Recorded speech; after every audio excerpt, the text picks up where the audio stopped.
Salam damai sejahtera di dalam Tuhan Yesus Kristus. Terpujilah nama Tuhan, kita bertemu kembali dengan Renungan Suara Gembala. Mari kita buka hati kita untuk taburan firman Tuhan. Bapa Surgawi, Allah pencipta langit, bumi, laut, dan segala isinya, Allah yang baik, yang kami sembah di dalam nama Tuhan kami Yesus Kristus. Kami bersyukur atas pemeliharaan dan berkat-berkat Tuhan yang kami nikmati sampai hari ini. Kembali kami akan menggali kebenaran firman-Mu, berbicaralah kepada kami, nyatakan hukum-hukum-Mu dan peraturan-peraturan-Mu, agar kami lakukan dan kami hidup layak di hadapan Tuhan. Terima kasih Tuhan Yesus, haleluya. Amin. Tema firman Tuhan saat ini adalah hidup dalam kebenaran dari kitab Yesaya pasal 32 ayatnya yang ke-17. Demikianlah firman Tuhan. Di mana ada kebenaran, di situ akan tumbuh damai sejahtera, dan akibat kebenaran ialah ketenangan, ketentraman untuk selama-lamanya. Saat ini atau waktu-waktu ini ada begitu banyak berita bohong, hoax yang tersebar melalui media sosial yang disebarkan oleh orang-orang yang tidak bertanggung jawab dengan tujuan untuk mencari keuntungan secara pribadi dan juga mengacaukan orang lain. Oleh karena itu kita harus tetap berusaha menyatakan kebenaran. Mari kita mencari kebenaran firman Tuhan, kita hidup di dalamnya, dan kebenaran firman Tuhan itu yang menjadi dasar dalam hidup kita, sehingga kita tidak mudah melakukan hal-hal yang jahat seperti orang lain, tetapi terus kita menyuarakan kebenaran, menyuarakan kejujuran, menyuarakan ketulusan dari segala hal yang kita lakukan. Karena kita ini anak-anak terang, kita harus menyampaikan berita terang kepada orang lain melalui hidup benar dalam firman Tuhan. Kemudian yang kedua, kita harus menciptakan ketenangan. Jangan mudah terprovokasi oleh berita-berita yang tidak benar, oleh berita-berita bohong. Mari kita menciptakan ketenangan mulai dari keluarga, tetangga, masyarakat, di lingkungan pekerjaan kita. Kita itu memberikan ketenangan. Jangan memprovokasi orang, jangan mempengaruhi orang, dan kita juga berusaha untuk tidak terpengaruh oleh orang lain.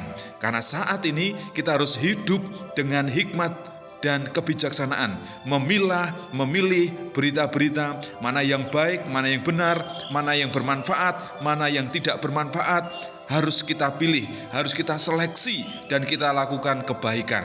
Kemudian yang ketiga, kita juga harus menyampaikan berita damai sejahtera. Sampaikanlah firman Tuhan kepada orang lain, kepada siapapun, dimanapun, dan kapanpun engkau berada. Kita ini adalah utusan Injil, utusan Tuhan. Kita ini adalah duta Kristus. Hidup kita diperhatikan, dilihat oleh orang lain. Kalau hidup kita ini hidup dalam dosa, nama Tuhan tentu akan tercemar, akan dipermalukan. Tetapi kalau kita hidup dalam kebenaran, kita membuktikan firman melalui perkataan, perbuatan, dan seluruh tindakan kita, berarti kita memberitakan damai sejahtera.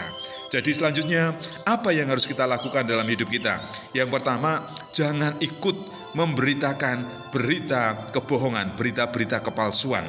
Kemudian yang kedua, hiduplah selalu di dalam kebenaran firman Tuhan. Dimanapun kita berada, mari kita menciptakan ketenangan, sukacita, dan damai sejahtera.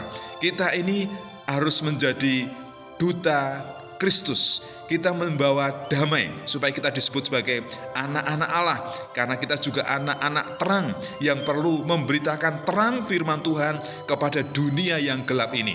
Jangan ikut berbuat jahat walaupun ada iming-iming keuntungan. Hiduplah dalam kebenaran.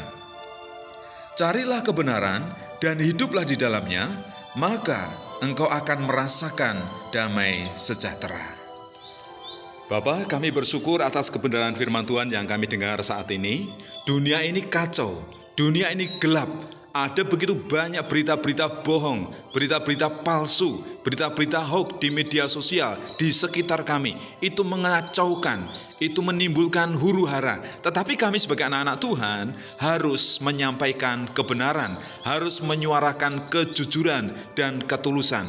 Oleh karena itu pakailah kami Tuhan dengan hikmat, akal budi, dan kebijaksanaan dari Tuhan, supaya dimanapun kami berada bisa memberikan ketenangan, bisa memberikan damai sejahtera melalui perkataan kami, melalui perbuatan kami, melalui sikap hidup kami yang bergantung kepada kepada Tuhan, yang berdasar kepada kebenaran firman Tuhan dan kepada kehendak Tuhan, supaya kami tidak terpengaruh oleh hal-hal yang jahat dan tidak mengikuti juga perbuatan-perbuatan yang jahat. Terima kasih Tuhan, kami rindu menjadi teladan bagi orang lain, kami rindu menjadi terang bagi orang lain, kami rindu menjadi berkat bagi orang lain, karena hidup kami ini dilihat, diperhatikan oleh orang lain. Walaupun kebohongan, ketidakjujuran itu bisa memberikan keuntungan secara materi, tetapi kami tidak ingin ikut ambil bagian di dalamnya, karena sudah cukup bagi kami, hidup kami dipelihara dan dijaga serta diberkati oleh Tuhan Allah kami yang hidup. Terima kasih Bapa untuk pengajaran kebenaran firman Tuhan yang kami dengar, dan kami berusaha untuk melakukannya dengan segenap hati kami. Di dalam nama Tuhan Yesus Kristus, haleluya, amin.